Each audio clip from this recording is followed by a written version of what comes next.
Si tú eres joven y tienes ganas de aprender a jugar básquetbol, ya estuviste en algún lugar aprendiendo algo, pero hay un lugar en donde tú quisieras llegar y entrenar, ¿cuál sería la manera más mejor para que tú te pudieras acercar? Primero acércate al club con el entrenador, pregúntale cómo se le puede hacer para ser parte de ahí, o a algún amigo que esté ya en ese equipo, o con algún joven que aunque no lo conozcas, tú acércatele y dile: oye, ¿cómo le hiciste para entrar a entrenar a este lugar? Solamente pregúntale eso, y entonces cuando tengas la oportunidad de platicar con el entrenador, uno de los errores comunes que hay en la juventud, y más hoy en día, es que llegan y dicen: es que no estoy jugando bien, porque antes jugaba bien. Es que yo soy muy buen jugador, pero ahorita no juego bien y por eso quiero entrenar.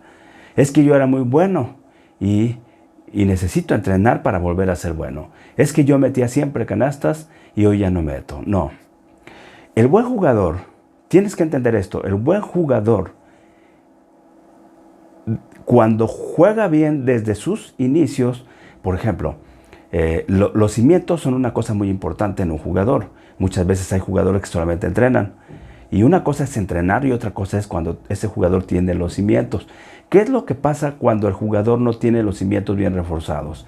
Ese jugador solamente, probablemente, juegue bien mientras está entrenando, pero después de que deje de entrenar, como en este caso en la pandemia, y muchos regresan y no juegan bien, es porque los cimientos no están bien reforzados. Hay bases específicas que hacen que un jugador tenga los cimientos para que pueda avanzar. Eso no quiere decir que todo lo va a aprender con esa persona, simplemente que los cimientos van a ser una base muy importante para que tú puedas desarrollarte más, aún que vayas a otro lugar. Cuando tú tienes una base de juego, por ejemplo, saber botar, saber pasar, saber meter, pero bien reforzado, cuando llegues a otro lugar va a ser mucho más fácil para un entrenador poder ayudarte a seguir avanzando. No tiene que enseñarte todo exactamente porque tú ya tienes bases. Pero si tú eres un jugador que no juega bien y que llega a un lugar a querer entrenar y de repente, pues aparte que dices que eras bueno, le va a costar más trabajo al entrenador porque tú ya traes ciertas formas de entrenamiento de otro lado, y probablemente te entrene y algo de su filosofía logre hacer que sea para ti. ¿Qué es lo que hacemos nosotros los entrenadores y los formadores? Es quitar lo que nos sirve de un jugador y ayudarle a mejorar. Tirar a la basura lo que nos sirve para que ese jugador pueda seguir avanzando. Hay jugadores que sí se les puede ayudar mucho ya después de que ese jugador estuvo en otro lugar. Por supuesto que es importante, por ejemplo, que si ya estuvo, pero si es un jugador nuevo, pues solamente el entrenador o el formador, en este caso, va a empezar a ayudarlo de acuerdo a su filosofía, y ese jugador es muy importante que siga adelante con esa idea. Si le sirve el entrenamiento, pues él se va a dar cuenta y es mejor que siga adelante y no que se mueva, porque si ese jugador dice vengo a este lugar y luego voy a otro lugar y luego voy a otro lugar, en el mismo tiempo se va a confundir. Sí debe de estar en un club y sí puede tener clínicas, sí puede tener cursos, sí puede tener capacitaciones esporádicas, pero es muy importante que donde está creciendo ese jugador continúe. Si ese jugador siente que no le sirve lo que está haciendo ahí, simplemente puede cambiarse de lugar e irse con otra persona, pero no estar en dos lugares, porque el entrenador lleva una estadística. Un entrenador o un formador es como un doctor. Lleva en la mente el archivo de ese jugador y cómo pueda ir avanzando.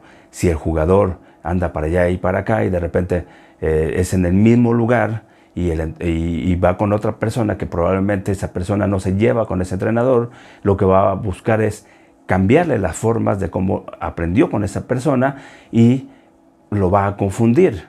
¿Y qué es lo que pasa con jóvenes que se retiran del deporte? Es precisamente eso, que cuando llegan con otro entrenador y de repente le quiere quitar toda la manera de cómo jugó ese jugador o cómo fue aprendiendo, pues lo va a confundir. Entonces, lo que tiene que hacer es reforzar lo que ya tiene. Si es un buen jugador, que lo único que le falta es a lo mejor reforzar los cimientos, reforzarle la técnica, las maneras, lo va a ayudar hacia que siga adelante en el aspecto de lo que él ya sabe.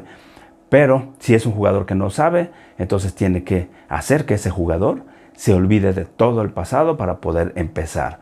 Hay que desaprender. Hoy en día se habla acerca de eso, de cómo lo más importante es desaprender y aprender. Lo que no sirve, se desaprende. Y lo que sirve, se aprende. Y así es como se va conformando un jugador. En el aspecto físico, en el aspecto de trabajo, pero en el aspecto mental es muy importante que ese jugador tenga claro lo que quiere y que no se deje ir con lo que diga la gente. Por ejemplo, oye, eres muy bueno y deberías de irte a otro lugar o X cosas. Ese jugador primero debe de seguir aprendiendo y si tiene la oportunidad de irse a otro lado se puede ir, pero no escuchar lo que dice la gente. ¿Cómo detectamos a un jugador estrella o un jugador que anda muy alzado o pues que lo han hecho que se crea mucho? Es, por ejemplo, ese jugador ya no quiere entrenar, dice que anda cansado, le da flojera entrenar. Ciertas cosas que actúa ese jugador, que es lo que uno detecta para saber que ese jugador está alzado. Entonces, si ese jugador no escucha lo que dicen alrededor, no el entrenador, sino alrededor, sus familiares, sus amigos y todos, que no lo estén alzando mucho, ese jugador va a seguir adelante. Pero si escucha eso, no escuche eso. No seas un jugador que vive de lo que dicen los demás, sino tú actúa para ser un mejor jugador cada vez que puedas. Cada día ser mejor que ayer. No te puedes comparar con nadie. Tú compárate contigo mismo de un día antes a un día después. Ser mejor cada día.